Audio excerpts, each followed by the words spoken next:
Fala, galera! Vamos à nossa aula da semana? Bem, nossa aula dessa semana, nós vamos abordar as figuras de linguagem. Não todas, tá? Sei que talvez vocês assustem e falem, meu Deus, mas é muita figura de linguagem para uma aula tão curta. Então, fiquem em paz. Vamos lá, vamos ver só algumas, tá bom? Nosso objetivo é analisar o efeito de sentidos das figuras. Então, nós veremos na aula de hoje 4. Vai ter uma que eu vou mencionar, mas são só 4. Então, calma o coração e vamos às nossas importantes figuras de linguagem.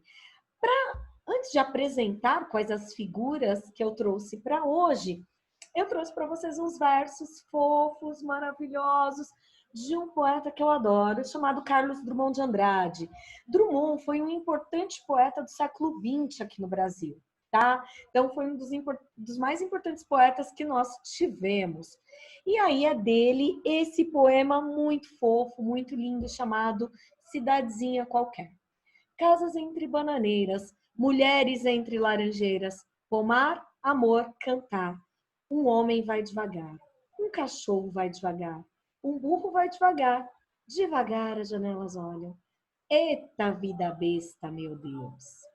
Então vamos lá.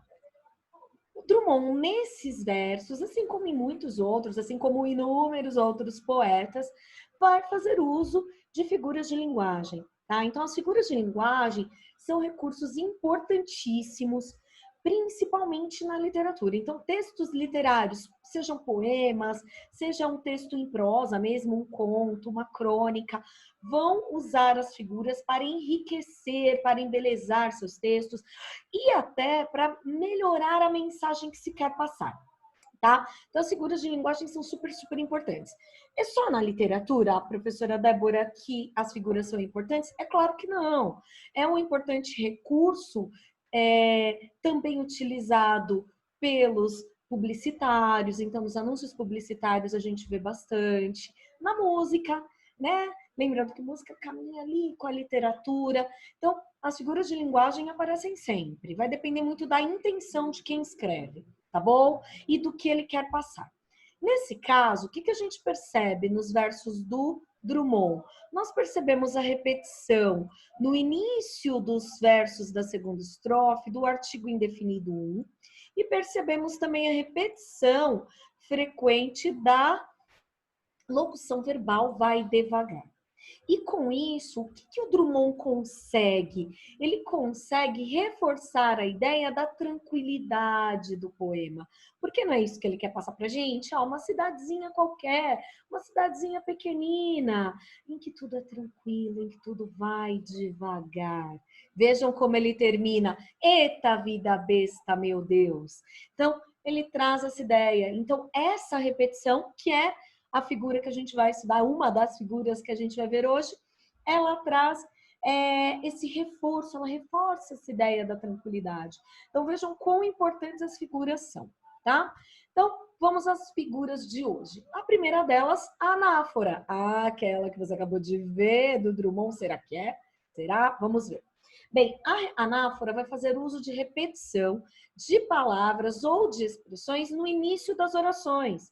Então, no comecinho de uma oração, no comecinho de uma frase, de um período, ou como vimos no poema do Drummond, no começo de versos. Então, são versos, deixa eu mudar aqui que tá bagunçado esse cursor. Então, início de versos, né, como nós vimos aí, de modo sucessivo, essa repetição frequente. E lógico que vai ajudar essa repetição confere o quê? ênfase ao sentido que é produzido. No caso do Drummond, vimos essa ênfase na questão da tranquilidade, da cidade tranquila, passiva, tá? E também, claro, ajuda a aumentar a expressividade do texto, tá bom? Aqui eu trouxe para vocês uns versos da Daniela Mercury, da música À Primeira Vista.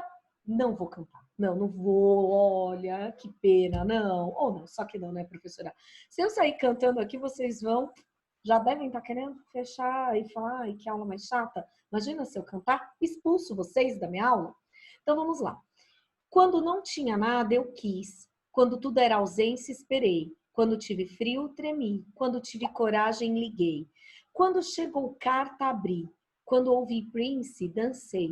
Quando o olho brilhou, entendi. Quando criei asas, voei. Quando me chamou, eu vim. Quando dei por mim, estava aqui. Quando lhe achei, me perdi. Quando vi você, me apaixonei. Oh, que lindo, que romântico. Bem, nessa música da Daniela Mercury, nessa letra, a gente percebe a repetição, então, todos os versos começando com quando. Eu coloquei um trecho dela, depois, se houver interesse, procurem na internet. Não só essa, mas qualquer outra música. Talvez você esteja aqui me ouvindo e lembrando, tem uma música que eu gosto, que também tem muita repetição, que os versos começam iguais. Então, é anáfora? Sim, é anáfora. Né? Aí, para reforçar o momento desse amor. Então, vejam, ela repete o quê aí? Sempre o quando, essa conjunção repetida quando, para lembrar das aulas lá de trás, é uma conjunção adverbial temporal. E então ela vai reforçar a ideia de quando se apaixonou, tá? Daí também faz jus ao nome da canção, que é A Primeira Vista. Olha só. Então não é à toa que a gente vê o uso das figuras. Já deu para ficar claro isso, né? A próxima também vai lidar com repetições. Vamos a ela. Polissíndeto. É repetição também, mas é uma repetição diferente da anáfora. O que acontece no polissíndeto? É quando nós temos o uso repetido de conjunções coordenativas no meio das palavras ou das orações. Então, nós temos, por exemplo, aqui um verso de uma música do Lulu Santos. Ó, hoje eu tô musical, hein? Só dando exemplos com música. A música Sereia do Lulu. As ondas... Ó, eu ia começar a cantar, não sei se é um caos. Vamos lá.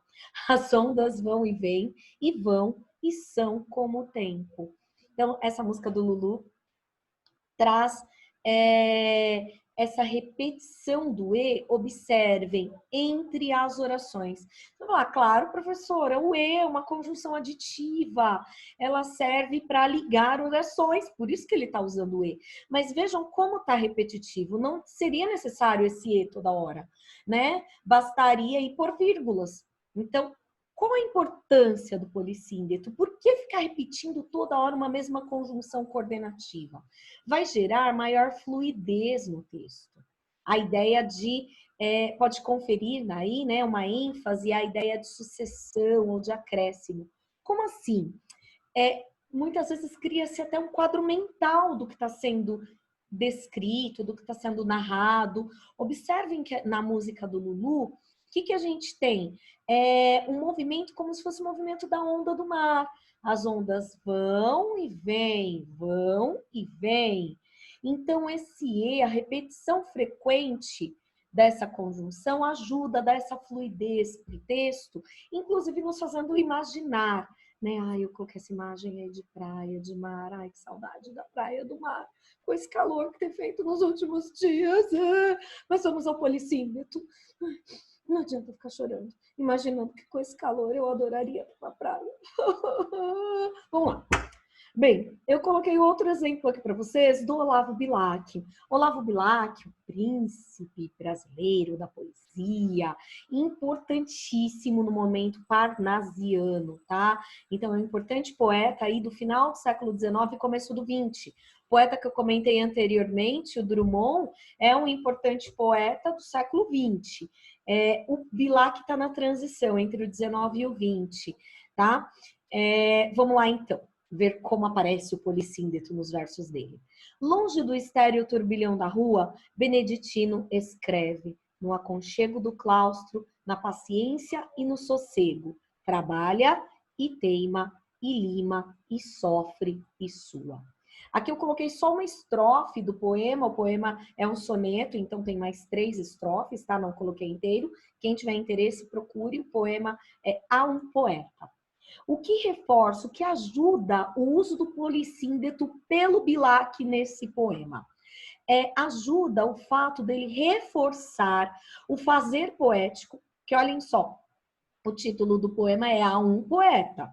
Então, ele está direcionando esse poema aos poetas, falando sobre o fazer poético, sobre como fazer um poema. É ali, ó, de suar, né? É um trabalho que ele compara com ourives. Ourives é aquela pessoa que trabalha com ouro, que vai moldar ali, enfim.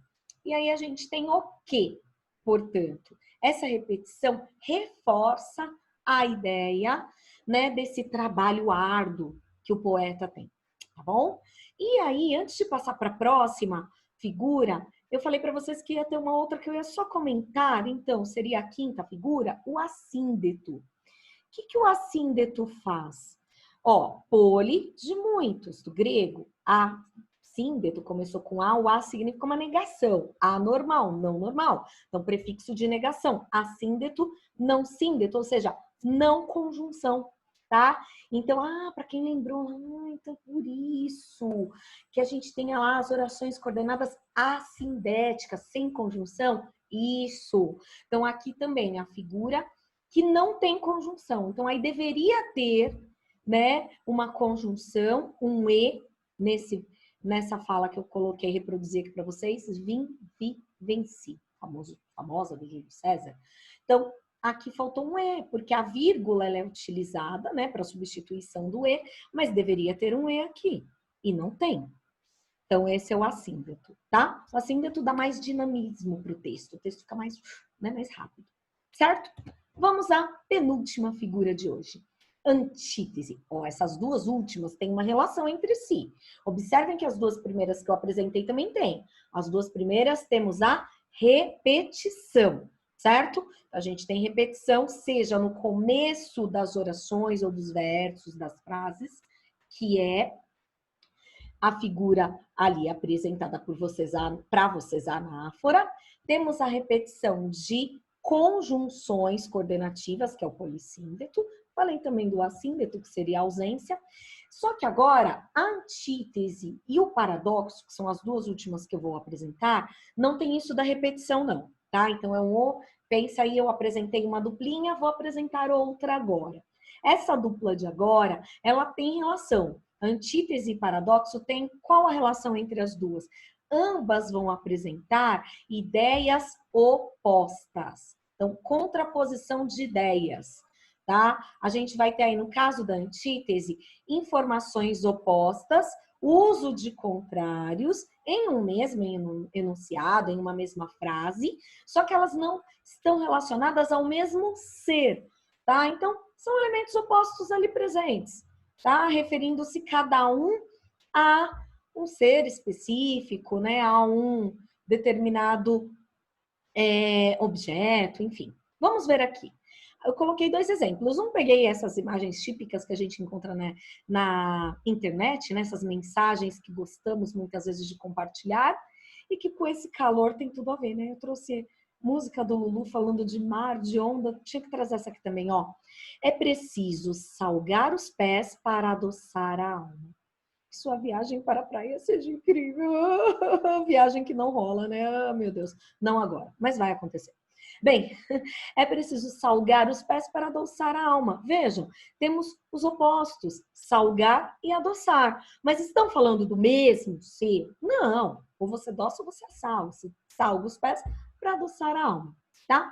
E trouxe também para vocês, claro, já que falamos que as figuras são tão utilizadas na literatura, um outro poema. Aqui eu trouxe o poema na íntegra do Gregório de Matos, um soneto. O Gregório é anterior lá aos poetas que eu citei para vocês. Então, eu estou indo de trás para frente, né? Citei o Drummond, século XX, citei o Bilac, final do XIX, começo do XX, e agora o Gregório. Gregório é o quê? Século XVII. Gregório de Matos, movimento barroco, importantíssimo. Movimento esse que a gente vai ter muita antítese, muito paradoxo.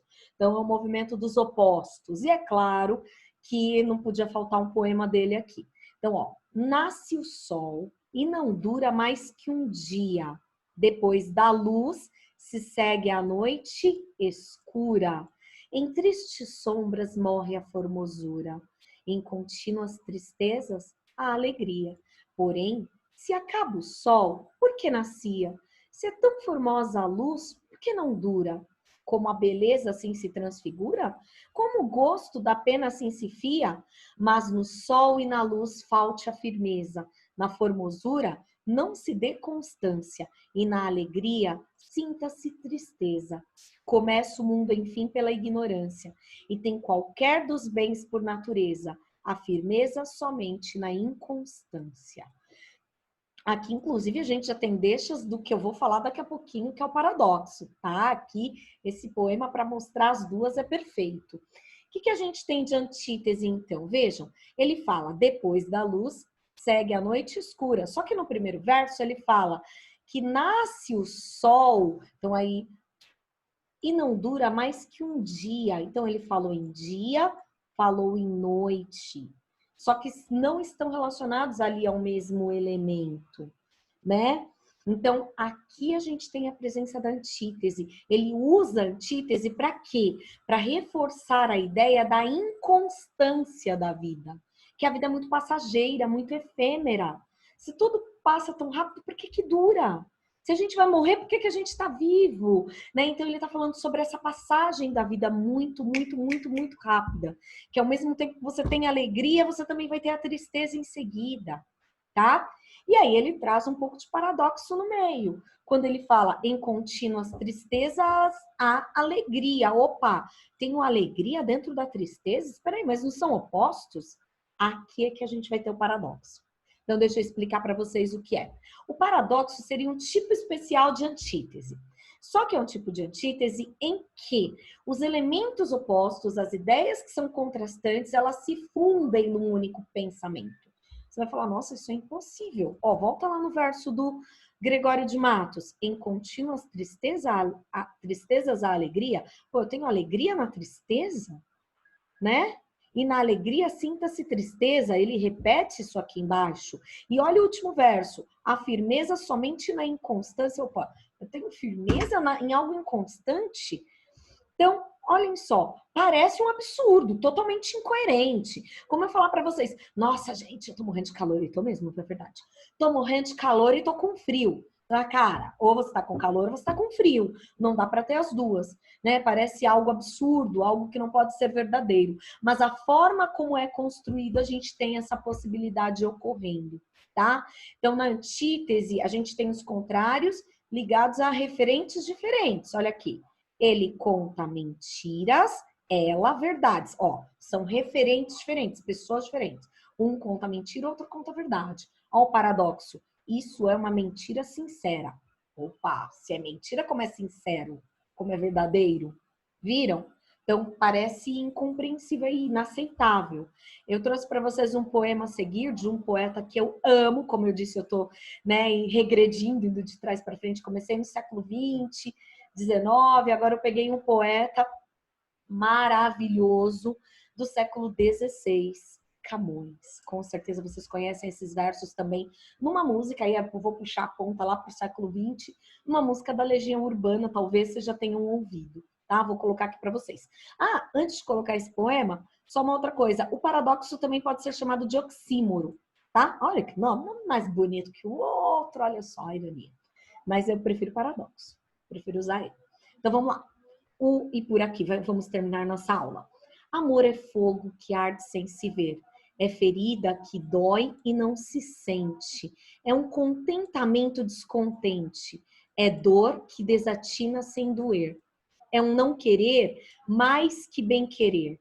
É um andar solitário entre a gente. É nunca contentar-se de contente. E é um cuidar que ganha em se perder. É querer estar preso por vontade. É servir a quem vence o vencedor. É ter com quem nos mata a lealdade. Mas como causar pode seu favor nos corações humanos a amizade, se tão contrário a si é o mesmo amor? Camões era incrível, né? Esse cara é maravilhoso. Bem, e aí eu vou lendo, vou lembrando da música Monte Castelo, da Legião Urbana. Ouçam, vocês vão ver o poema do Camões lá. Bem, o que a gente tem aqui? A gente tem, vejam, elementos totalmente paradoxais, totalmente opostos que não daria para casar.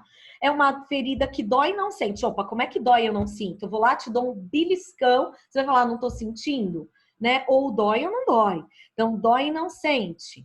É um contentamento descontente. Você tá contente? Não tá? É uma dor que desatina, de novo, é a dor que não dói. É um não querer mais que bem querer. É um andar solitário. Você tá sozinho, mas você tá no meio de toda a gente.